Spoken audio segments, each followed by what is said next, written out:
I'm with Malik, Max. I think this is much closer to a 55-45 fight, maybe in favor of Inoue. And look, Inoue is he's a future Hall of Famer, first ballot. He's an all-time great, so he deserves that respect. And I was ringside on the call for those two fights in December in Riyadh. And like Malik said, that was a really tough style. Nakatani, Sebastian Hernandez, pressure style, Mexican, first fight at 122. So to me, I felt more encouraged going into this fight instead of less. Boxing pros and world-class trainers are divided as the monster Naoya Inoue faces his most dangerous technical threat in the undefeated 5 feet 8 inches knockout artist Junto Nakatani. Mike Coppinger weighs in on this fight and argues that Nakatani's recent struggle wasn't a sign of weakness, but a vital reality check that has actually prepared him to survive the deep waters against Inoue. Coming off of that, that show in December, I didn't come away from it thinking, oh, and Nakatani has no shot now. I came away from it thinking, actually, as opposed to most fans, wow, Nakatani did a great job adjusting to a really tough style in his first fight at 122, and he's going to be better off for the experience. Chris Algieri adds a new layer of danger to the mix, pointing out that Nakatani's massive frame and unique blend of fighting styles create a puzzle that Inoue has never had to solve before. Nakatani is the southpaw. He's got a height advantage, reach advantage. He's got a kind of a hybrid style where he brings in some of the Western style into the Japanese style as well. Malik Scott takes it a step further, insisting that the betting odds are dead wrong because Nakatani's recent war against top-tier opposition has forged him into a much more battle-hardened threat than the champion. What I'm really not big on is I just don't see Junto as that big of an underdog. Numbers wise he may be, but skill wise. And you said something else that went to my mind, that both of their last times out, Inoue looked more impressive. But if we're talking about who fought the better opposition, I would say Nakatani fought the tougher guy. Scott is so convinced by Nakatani's flawless technical system and relentless work rate that he is officially calling for the upset, claiming the underdog tag simply doesn't apply to a fighter this dangerous. Inoue, he fought, I believe it was Picasso. That fight was a good fight, and Picasso did good things, but I thought Nakatani did very good in that way. And I also think, I just won't be surprised. And as you all know, I already have. I'm going with Junto as the favorite in this, as far as my personal. So it won't be a big upset to me. I can't see someone with his type of technically sound game, with his system, with his work rate. I just don't see guys like that ever as an underdog in any type of fight they're in. Nonito Donaire raises the stakes even higher, comparing this explosive matchup to a modern-day Mayweather versus Pacquiao that promises to be a legendary collision of pure power and greatness. Who do you think wins that fight? Man, that's really hard to tell, man, because Nakatani is a tremendous fighter too, tremendous power puncher and all of that stuff. So for me, that's some fight that it has to happen. That's a fight that like a Mayweather Pacquiao when they were young. That's the fight that everybody's gonna be looking forward to, especially for boxing fans. Even the legendary Teddy Atlas admits he's hesitant to bet against the champion, yet he can't shake the feeling that Nakatani is the only man on earth capable of ruining Inoue's perfect legacy. He sees this as a massive gamble for the monster, warning that taking this fight might be the most dangerous risk of his entire career. If anyone could upset the apple cart, I think it would be Nakatani. He's that good. I'm not saying he beats Inoue. I ain't going against Inoue, but I'm saying that's a big risk. Max Kellerman acknowledges that while Nakatani represents the absolute gold standard of excellence, he is stepping into the ring with a literal superhuman who possesses unteachable, elite-level physical gifts. He suggests that, despite Nakatani's brilliance, there is a terrifying gap in raw explosive talent that might just be impossible for any normal fighter to bridge. And I understand styles make fights. I get it.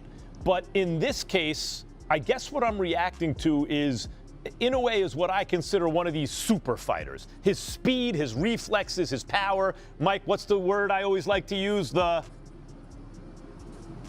Twitchies? Twitchies are different, right? They're elite. And Junto is like as good as it gets for a normally excellent fighter. And so I like Nakatani for that reason, as most fans do according to the odds. Tim Bradley sends a shockwave through the boxing world by confidently backing the challenger to achieve the unthinkable and dethrone the pound-for-pound king. He is convinced that Nakatani has the specific tools and the perfect game plan to finally shatter the monster's aura of invincibility. I believe that Nakatani has the possibility or has the ability to beat Naoya Inoue. I'm gonna tell y'all right now. This is the guy. This is the one guy that I believe in the lower weight classes has everything it takes to beat Inoue. Even with the walls closing in and the threat at an all-time high, Andre Rozier isn't flinching, firmly standing his ground and betting on the monster's legendary power to carry him through the fire once again. Who you got between Inoue and Nakatani? Inoue. Okay, I thought you would say that. The legendary Roy Jones Jr. is putting the entire world on notice, insisting that the only thing holding the champion back from universal recognition is a lack of rivals who can actually survive him. He believes the monster is the undisputed king of the sport, and this upcoming war is the only way to prove he is truly operating on a level above every other human on the planet. That is a bad dude, you hear me? Say what you want. I know he way over there in Japan or wherever he is, but that is a bad dude. You understand me? They don't give him the credit because we don't see him that much. That dude right there, I think that dude really is pound for pound number one. He just don't have a competition at that weight class to have that big fight to get it right now. And the United States don't know him because we don't have big fighters in his weight class over here that we know that good. We only seen him against Fulton. You feel me? So he dominated Fulton. You feel me? The one that we did have, look what he did to him. So he really number one pound for pound, but because he don't have the opposition. Bob Arum is raising the stakes to an all-time high, declaring that this historic Tokyo Dome showdown isn't just a title defense, but the biggest event in the history of Japanese boxing. He believes the pure skill and undefeated records on the line make this a global spectacle that officially overshadows every other mega fight in the sport today. I think the biggest fight, if Inoue keeps winning, matching him with Nakatani in the Tokyo Dome, we could sell out the Tokyo Dome 5 times over.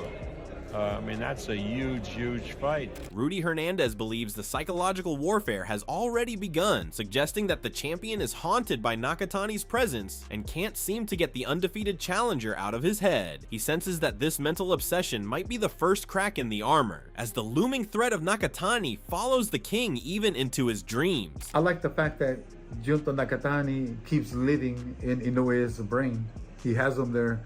He probably dreams about him all the damn time. I go, yeah. I mean, he's talking about him. He's mentioning his name all the time.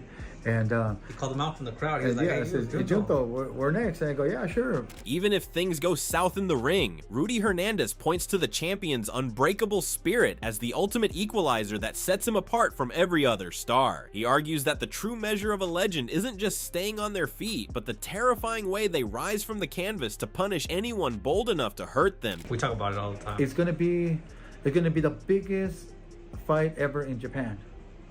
I have to be there, no matter. And when people talk about he got rocked, he's a human being.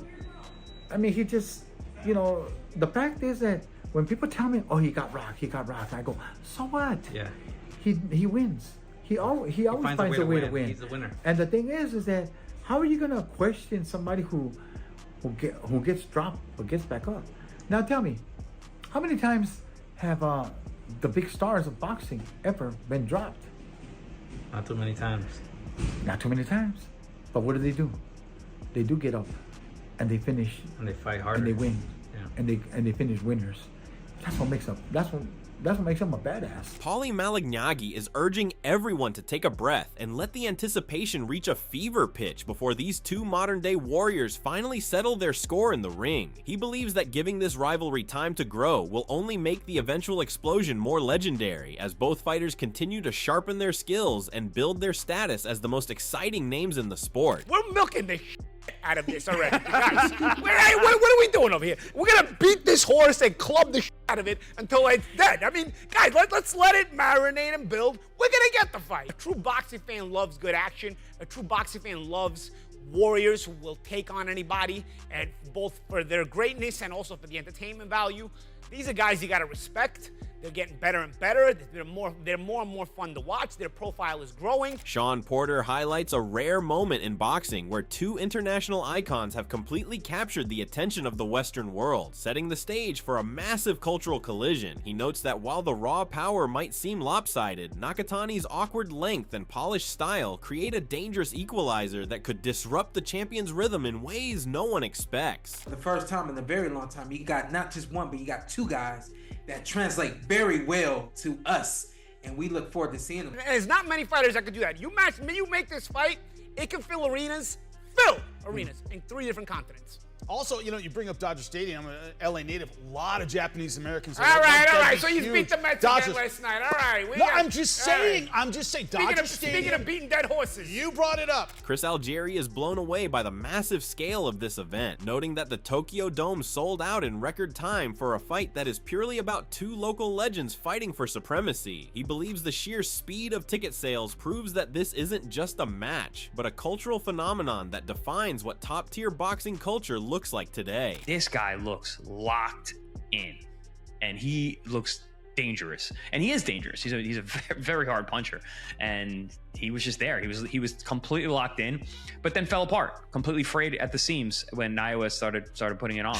He ended him. I mean, in vicious, brutal fashion. So yeah, I think we're gonna get a combination, because the respect that he has for Nakatani, he's not hiding it. He is very adamant about talking about the respect that he has for Nakatani and how good he is, so he understands what's in front of him. But at the same time, dude, that national pride, I'm the best Japanese fighter in the world. That's nuts. He thinks I'm the best fighter in the world, but also I'm not losing. He said it. I'm not losing to Nakatani. After watching the challenger struggle in his last outing, Chris Algieri was relieved to see that the flaws in his footwork and distance control were immediately identified by his team. He feels that having a trainer who can spot those exact issues is the only way to survive a fighter as precise and punishing as the monster. I think he's fine with the pressure. That would be disastrous. Disastrous for him. That's a wild. And it very well may happen. He very well may lose to Nakatani.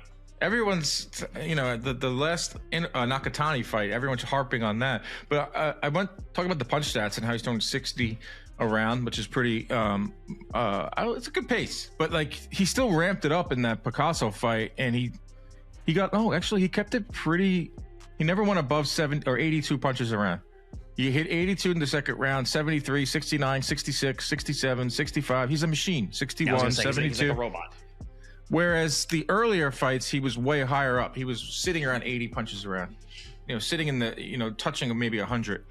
And that's not the case in his last couple of fights. So I'm very curious to see which Inoue comes out in this fight. Rather than seeing a tough performance as a setback, Chris Algieri argues that the rounds Nakatani banked were a vital wake-up call about the power and durability of this new weight class. He is convinced that this humble, student-like approach to making adjustments will be the secret weapon that allows Nakatani to stay deceptive and dangerous when the first bell rings. By shifting his mindset from a pure slugger to a tactical student of the game, Nakatani might just have found the missing piece of the puzzle needed to drag the monster into deep, uncharted waters. Is he going to play into the crowd? Is he going to think about legacy? Is he going to say, I gotta get this guy out of here before he could potentially touch my chin?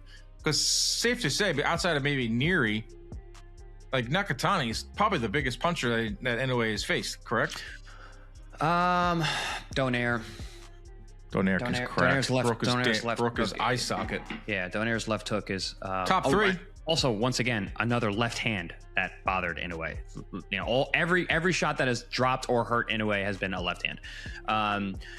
Donaire at bantamweight, especially when Naoya fought him, that was probably the biggest puncher that he's. This collision between Naoya Inoue and Junto Nakatani is more than just a fight. It is the ultimate test of greatness versus evolution on the biggest stage imaginable. With the world's top experts divided, one thing is certain: when the first bell rings at the Tokyo Dome, we are going to witness a masterclass in high-stakes boxing that will define the legacy of both men forever. The atmosphere is electric as 2 of the world's most disciplined warriors prepare to risk their undefeated records for total supremacy. Every punch thrown will carry the weight of a nation's pride and the high expectations of a global audience waiting to see who truly reigns supreme. What do you think about this historic showdown? And which fighter has the mental edge going into such a massive environment? Do you believe the tough rounds Nakatani faced in his last outing will be his greatest strength or his downfall against an elite finisher like Inoue? Could this fight actually surpass the legendary Mayweather-Pacquiao hype, given the incredible knockout ratios of both men? Finally, do Do you see this ending in a tactical decision or a highlight reel knockout that will be talked about for decades? Let us know your thoughts in the comment section below on whether Nakatani's reach will be enough to keep the monster at bay, or if Inoue's explosive power will prove to be too much once again. Don't forget to subscribe to our channel and tune in for more videos like this as we bring you all the latest updates and expert breakdowns leading up to fight night.